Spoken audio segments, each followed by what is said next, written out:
बिस्मिल्लाहिर्रहमानिर्रहीम। ये सवाल औरंगाबाद महाराष्ट्र से एक नौजवान। अस्सलामु अलैकुम वरहमतुल्लाह। मौलाना साहब, आपसे ये पूछना चाहता हूँ कि कोई ऐसा अमल कुरान और हदीस की रोशनी में बताइए जिससे हमारे बोर में पानी आए। पानी की बहुत परेशानी है। बोर 300 फीट है मगर पानी सिर्फ 2-3 हंडे आता है। साल भर में ऐसा ही पानी आता है। मैं ये चाहता हूँ कि आप कोई ऐसा अमल बताए कुरान और हदीस की रोशनी में जिससे पानी बढ़ जाए। अल्लाह आपको जज़ाए खैर अता फ़रमाए, आमीन। भाई, जिन भाई साहब ने ये सवाल किया है, सबसे पहले अब मेरा आपसे एक सवाल, मुझे ये बताओ कि आप हर साल पाबंदी के साथ में ज़कात अदा करते हैं या नहीं करते हैं?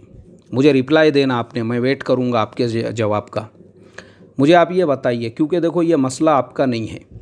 औरंगाबाद से लेके नांदेड़ तक ये पूरा मराठवाड़े का जो पट्टा है, अक्सर जगहों पर मैंने देखा हूँ पानी की बहुत ज़्यादा तकलीफ़ है, पानी की बहुत ज़्यादा किल्लत है। उसका रीज़न मालूम है आपको?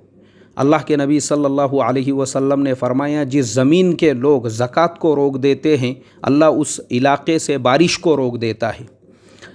तो चूँकि वो पूरा जो इलाका है, पूरा इलाका मुसलमानों की अक्सरियत है, बहुत बड़ी आबादी है उस इलाके के अंदर मुसलमानों की, और ऐसे ऐसे मुसलमान हैं जो मेरा सबक अभी सुन रहे होंगे, जिनके पास में 200 एकड़ ज़मीनें हैं। किसी के पास 150 एकड़ है, किसी के पास 100 एकड़ है, 50 है और 25 है और 20 एकड़ ज़मीन है, किसी के पास मल्ले है, बागात है, सब कुछ है।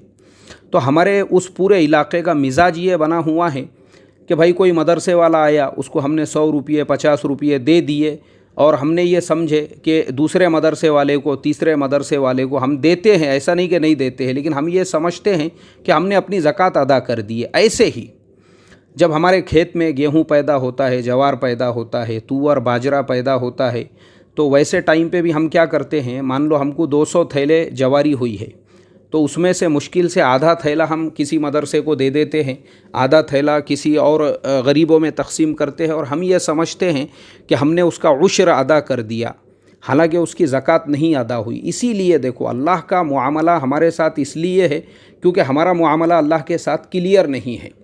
और अल्लाह के साथ मुआमला कब क्लियर होगा? जब हमारे वो पूरे एरिए के जो मुसलमान किसान हैं, उस एरिए के ही नहीं, जितने सुनने वाले हैं, ये सबके लिए है कॉमनली।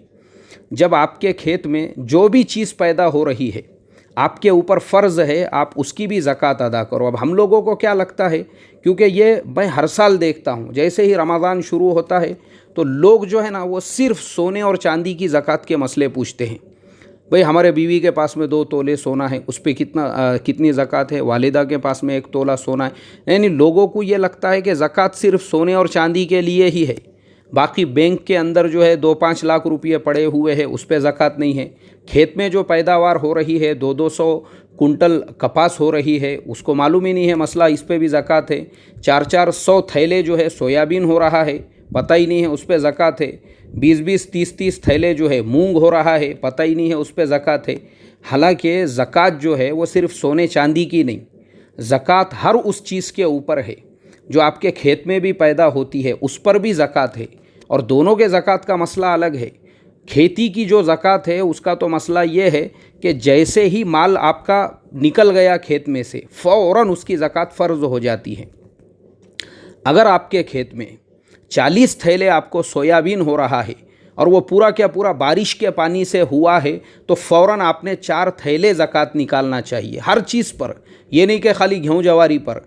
कपास अगर निकल रही है तो उस पर भी ज़कात है, सोयाबीन निकल रहा है उस पर ज़कात है, तुअर निकल रही है उस पर ज़कात है, मूंग निकल रहा है उस पर ज़कात है, चना निकल रहा है उसके ऊपर ज़कात है। अगर फल फ्रूट है, जैसे मौसम्बी का बाग है, उस पर ज़कात है, आम का बाग है उस पर ज़कात है, अनार का बाग है उस पर ज़कात है, अंगूर का बाग है उस पर भी ज़कात है। तो सबसे पहले जो है ना, हमको ज़कात देने वाला बनना पड़ेगा। जब हम अपने खेतों की पैदावार का सही हिसाब करके, मैंने जैसा बताया ना, हिसाब असल चीज़ है, उसकी जब हम ज़कात देने वाले बन जाएंगे तो हमारे बोरों में से पानी के फव्वारे छूटेंगे। फव्वारे, अगर हमारे बोरों में से पानी के फव्वारे नहीं निकले, फिर आपने मुझे बताना। तो इसके लिए सबसे पहली चीज़ तो यही है कि भाई हम ज़कात देने वाले बने, हमारे खेत की पैदावारों की ज़कात हम दे, तो इंशाल्लाह मैं उम्मीद करता हूँ कि कभी भी पानी की किल्लत नहीं होगी, हमारे नदी नाले जो है वो हमेशा ठाटे मारते हुए बहते रहेंगे। अल्लाह हम तमाम को अमल की तौफीक अता फ़रमाए। अस्सलामु अलैकुम व रहमतुल्लाहि व बरकातुहू।